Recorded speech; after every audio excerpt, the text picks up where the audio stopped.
you know, when I read, for example, Shakespeare, and one of the major flaws of Shakespeare that people don't talk about is uh, his characters aren't fully human, despite what someone like Harold Bloom would say. Yeah, There isn't a humanity. They are these archetypes. And I'll give you a better example. One of the reasons why someone reading in 200 or 300 years will look at modernist playwrights like O'Neill, Ibsen, Shaw, and whatnot, and they'll see that those characters still haven't gotten there. Give you an example: A Streetcar Named Desire. You've either read or seen that. There's always talk about the rape, how Stanley rapes Blanche Dubois, but actually read it. explicit. It's not explicit. Yeah, actually read the words, and there's nothing that really implies rape. It could she faints, he takes her in an arm and takes her off to the bedroom. There's no hint. It's a light bulb. Well, Right. It could just as easily be that Blanche is getting what she clearly has wanted. She's wanted to fuck Stanley's brains out from the moment she laid eyes on him. Yeah. And it's interesting that in the critiques of this play, and I don't know, I don't think that, well, I could be wrong. I don't know if Tennessee Williams himself ever explicitly said that. I doubt it, because he wrote those words for meaning. But why do the critics make it always seem like a rape? It's puzzling, because that's a great example where that should be open to interpretation. If you want to produce the play and produce it as a rape, and I want to produce it as something that's ambiguous, it's there. You can look at it either way. The ending of the first Khan play, though, Dan, like has a very abrupt ending. I don't think I've seen an ending in and again, I haven't read all your plays. I've read several, but it ends with such a you have the rising madness of Genghis Khan, and it builds to a crescendo with all this things start looping as if a record is scratching almost, and you have the his execution plays over and over.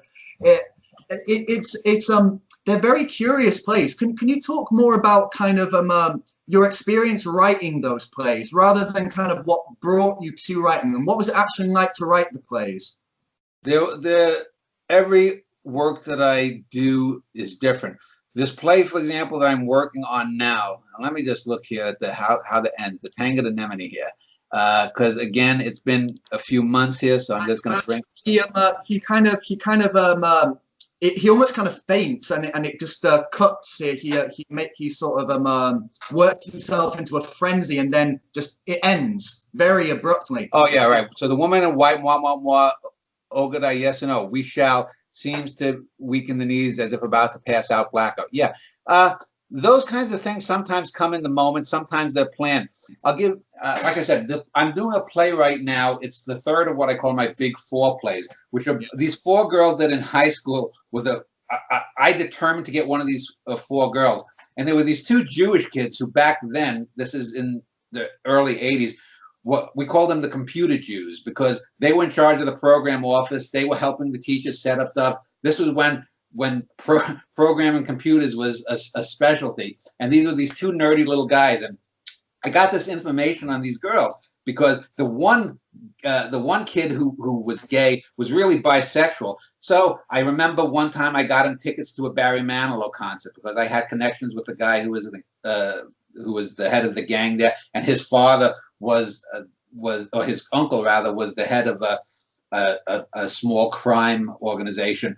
And then one time I got him blown by a hooker, so I got this information on these girls. And in the first one, there was a girl named Charlotte, and I have a great scene where I said, wouldn't it be interesting? Because in real life, one of the things that made me swoon for her was when she was doing Eliza Doolittle, and I was playing Higgins when we had to read the play in class. Right? I reused that. Then the second play was this gorgeous black girl that I knew, a girl named Francine, and I wanted to fuck her brains out, but there's no way in early 80s New York I would have been strung up. She would have been raped and killed if the racists in my neighborhood had seen that. And then this third play is about this girl who was so popular, and she looked like the television actress, American television actress, Valerie Bertinelli. So every time the name Valerie Bertinelli is mentioned, there's a little spotlight that shines on, and there's this sort of little dances that do a thing, and they say, Valerie Bertinelli. In the play, though, she's in writing it, I've made her a very obtuse and very vain, glorious girl. Beautiful girl, but vainglorious. And that comes to me in the writing. And I was having difficulty time because sometimes that person may be important to me, but in a sense, she's sort of a tabula rasa. I didn't really know her. I've looked her up online, and I know a bit about her how she turned out. She got married, and she owns her own business with her husband. But you have to imbue these things into people, and want to. Other times, there are plays that, I mean, I could just fart out. Sometimes